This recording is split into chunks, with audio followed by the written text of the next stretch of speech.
Bien. Dis ça au pape. Qu'en dis-tu? Dis ça au pape. Très bien, tout le monde.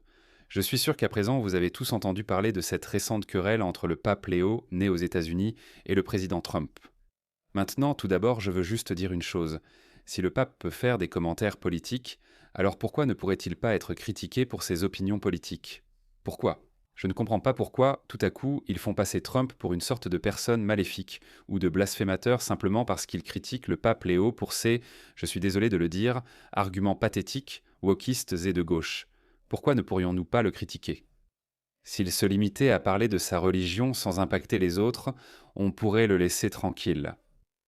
Mais le pape Léo est très politique. Et pour être honnête, la plupart de ces papes, dans un passé récent, remontant jusqu'au pape Jean-Paul, ils sont tous très politiques et, pour une raison quelconque, très à gauche. Si vous voulez blâmer quelqu'un pour le déclin du christianisme, alors les 3 ou 4 derniers papes peuvent en être tenus responsables.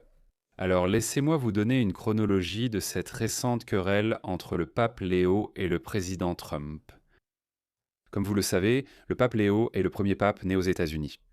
Il a été élu en mai 2025 après la mort du pape François, en avril 2025. Il a été un fervent critique du président Trump en raison des politiques centristes ou de droite de Trump.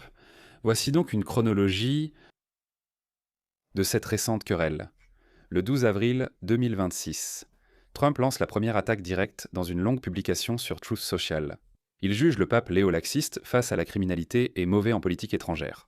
Il l'accuse de penser qu'il est acceptable que l'Iran possède une arme nucléaire et il affirme que Léo n'a été élu que parce qu'il était américain et qu'il pensait que ce serait la meilleure façon de gérer le président Donald J. Trump.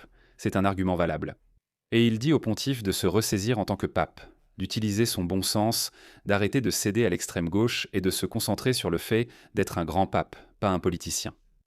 Absolument juste, c'est un argument valable. Si vous faites des déclarations politiques, il est normal de recevoir une réponse politique. Qu'y a-t-il de mal à cela? Pour éviter les critiques sur vos opinions politiques, taisez-vous. Trump ajoute que la position de Léo lui nuit beaucoup et, plus important encore, nuit à l'Église catholique. Peu après, Trump publie une image IA le montrant en figure christique guérissant les malades, aujourd'hui largement critiquée comme blasphématoire. D'accord. J'ai vu beaucoup de chrétiens américains qui critiquaient Donald Trump pour avoir fait cela. Pour ma part, je suis athée, donc à mon avis, le blasphème est un crime sans victime. D'accord, je sais que beaucoup de mon public est chrétien, mais vous pouvez être offensé et critiquer le président Trump. Mais laissez-moi vous dire que le mot blasphème n'existe pas dans le vocabulaire occidental, du moins depuis une centaine d'années. Si vous voulez réintroduire ce mot, alors vous risquez de devenir une société islamique, parce qu'il y a une seule civilisation, si vous voulez les appeler ainsi, qui croit encore au blasphème et à la punition des gens pour blasphème. C'est la civilisation islamique. Et nous savons tous ce qui arrive à une société lorsqu'elle devient ouvertement religieuse. Donc après cela, l'après-midi suivant, Donald Trump persiste dans ses propos devant les journalistes. Il dit « Je ne suis pas un grand fan du pape Léo ». Il décrit le pape comme une personne très libérale qui ne croit pas à la lutte contre la criminalité.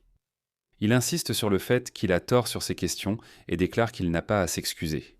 Et puis, dès le lendemain, le pape Léo répond directement pour la première fois. Il déclare aux journalistes « Je n'ai aucune crainte de l'administration Trump ni de proclamer le message de l'Évangile. Donc l'Évangile dit qu'il est acceptable de laisser des nations hostiles comme le régime islamique d'Iran acquérir des armes nucléaires. Le régime terroriste hostile d'Iran, qui a tué entre 7 000 et 40 000 de ses propres citoyens, c'est une précision importante que nous ne devons pas négliger. Parce que lorsqu'un régime tue son propre peuple, il est alors tombé dans les profondeurs absolues de la dépravation. C'est une chose de tuer des civils ennemis à titre de dommages collatéraux, mais c'en est une autre de tuer ses propres civils simplement pour rester au pouvoir. C'est la différence entre l'Amérique et Israël, et le régime islamique d'Iran. Heureux les artisans de paix, et il promet de continuer à s'exprimer haut et fort contre la guerre, à promouvoir la paix, le dialogue et les relations multilatérales. Et devinez qui exploite réellement cela? Le régime islamique d'Iran. Ils disent « Voyez, ces abstinents sont les ennemis de la foi. Si le régime islamique d'Iran soutient votre candidat, c'est que vous êtes du mauvais côté. » Le 14 avril, il y a 2 jours, mardi soir, Donald Trump a encore intensifié la situation dans 2 publications sur les réseaux sociaux. Quelqu'un peut-il informer le pape Léon que l'Iran a tué au moins 42 000 manifestants innocents et non armés en 2 mois, et qu'il est absolument inacceptable que l'Iran possède une bombe nucléaire? L'Iran va exécuter 4 autres manifestants, dont la première manifestante. Qu'est-ce que tu dis à ta femme? Eh bien, Dis ça au pape. Qu'est-ce que tu dis? Dis ça au pape. Tu viens d'entendre ça? L'Iran va exécuter 4 personnes, y compris le président Trump. Les Libanais t'aiment tellement. On fera mieux que le Liban. Le pape Léo insiste sans nommer Trump. Il souligne que son voyage et son message d'unité et de paix offrent le message dont le monde a besoin aujourd'hui, au milieu des souffrances causées par les guerres, la violence et l'injustice. Bla bla bla.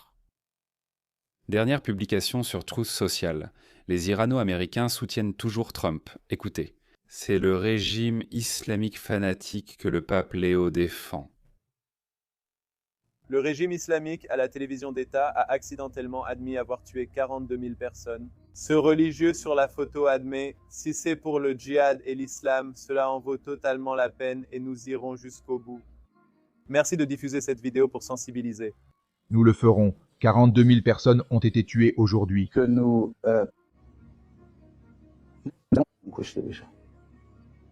À un moment donné, ils comprenaient, même si les superpuissances du monde entier crucifiaient l'islam partout et opprimaient toutes nos femmes, ils viendront pour atteindre leur but.